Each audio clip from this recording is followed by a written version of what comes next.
Hello, everyone. Today, we're diving into something that literally runs our world, even when we don't see it. We're talking about natural resources.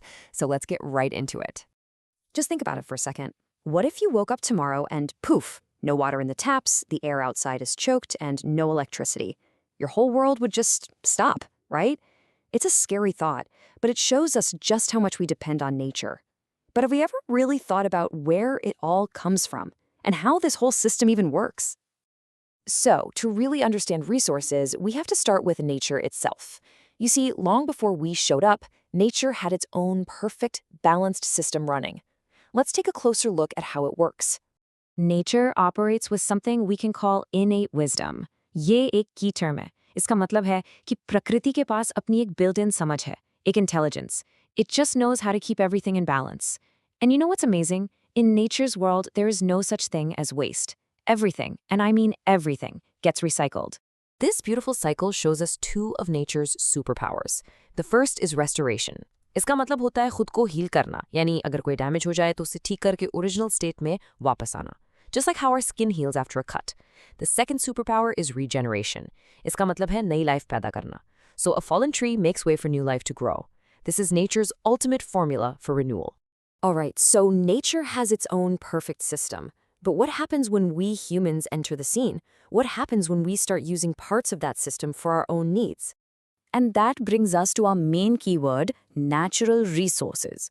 Put simply, ये वो materials हैं जो हमें nature से मिलते हैं. हम उन्हें बनाते नहीं हैं, but they are incredibly valuable to us. For instance, a tree standing in a forest is just a part of nature. But the moment we cut it down to make furniture, it becomes a resource. But hold on. Not everything in nature is a resource for us. For something to become a resource, it has to meet three conditions. First, technological accessibility. मतलब क्या हमारे पास उसे निकालने की technology है? Like can we drill for oil deep under the sea? Second, economic feasibility. इसको निकालने का खर्चा उसकी कीमत से कम है या नहीं? And third, cultural acceptability. क्या हमारी सोसाइटी उसके यूज की परमिशन देती है? For example, some forests are considered sacred, and cutting trees there is a big no-no. Now for a word that can sound a bit negative, exploitation. Now in the context of resources, exploitation का simple मतलब है उन्हें ज़मीन से निकालना और use करना. The act itself isn't the problem. The problem starts when this exploitation turns into, well, overexploitation. And this is super important. Not all resources are the same. And because they're different, we have to manage them differently. This brings us to the biggest, most crucial classification of them all. So, resources fall into two main camps. On one side, we have renewable resources. ये वो resources हैं जो time के साथ naturally restore या replenish हो जाते हैं. You know, like sunlight, wind and water. On the other side, we have non-renewable resources. इनको बनने में लाखों साल लगते हैं, जैसे coal और petroleum. एक बार ये खत्म हो गए, तो बस, they're gone for good. Okay, but here's a common mistake we all make, and it's a big one. Renewable does not mean unlimited. It's not an all-you-can-eat buffet. अगर हम एक जंगल को उसके उगने की स्पीड से ज़्यादा तेज़ी से काटेंगे, तो वो ख़त्म हो ही जाएगा. We'd be using it faster than nature can replenish it. ये keyword replenish का मतलब है to refill, यानी किसी चीज़ की यूज़ होने के बाद उसका स्टॉक वापस भरना. So, what happens when we start breaking the rules? What happens when we use resources way faster than nature can heal itself? What are the consequences when this perfect, delicate cycle breaks? This brings us to the real villain of our story, overexploitation. Simple words में ये तब होता है जब हम resources को इतनी तेजी से use करते हैं कि nature उन्हें replace या regenerate कर ही नहीं पाती. It's a system where greed takes over need. Cutting down forests at lightning speed is a classic, heartbreaking example of overexploitation. And when this happens, it leads to the depletion of that resource. Depletion का सीधा सा मतलब है उस चीज़ की मात्रा में, उसके स्टॉक में कमी आ जाना. Let's look at a real-life example from Punjab in India.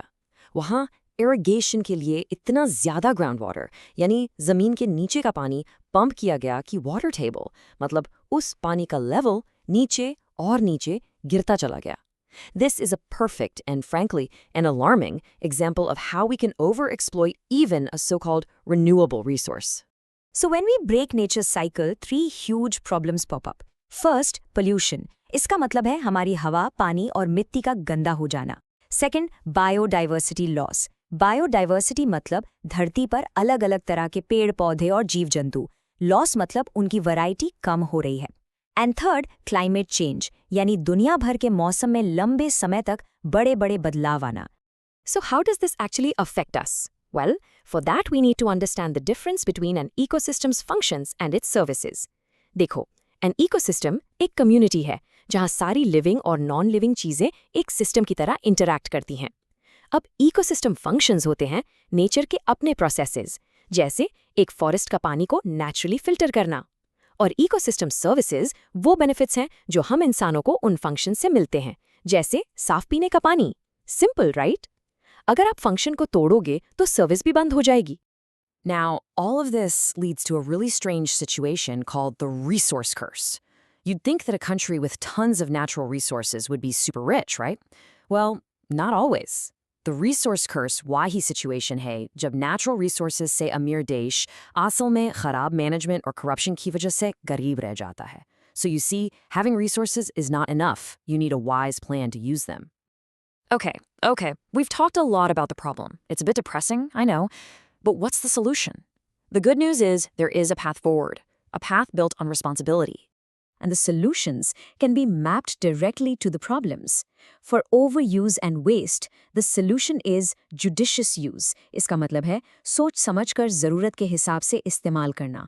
And conservation, यानी resources को बचाना. For damaged soil, the answer is organic farming, बिना केमिकल वाली खेती, जैसे सिक्किम में होता है, जो इंडिया की पहली fully organic state है। और pollution और depletion जैसी बड़ी problems के लिए we need a regenerative economy, एक ऐसी economy जो nature को नुकसान ना पहुंचाए, बल्कि उसे heal करने में, recover करने में actively help करे। The core idea, the big idea behind all of these solutions is stewardship. ये एक mindset shift है। इसका मतलब है कि हम इस धरती के मालिक नहीं, बल्कि इसके रखवाले हैं, इसके guardians हैं। This is the path to sustainability, यानी आज की ज़रूरतों को पूरा करना without compromising कि आने वाली generations अपनी ज़रूरतों को पूरा कर पाएं। And you know what? This beautiful idea isn't new at all. The ancient Indian text, the Bhagavad Gita, has a profound concept for this very idea, Loka Sangraha. It means acting for the well-being of all. अपने personal फायदे से आगे बढ़कर पूरी दुनिया और आने वाली generations के भले के लिए काम करना. And so, that leaves us with this one final crucial question. A question we all have to ask ourselves. Are we here to be the owners and consumers of nature? Or are we its guardians? The choice really is ours. And our future depends on it.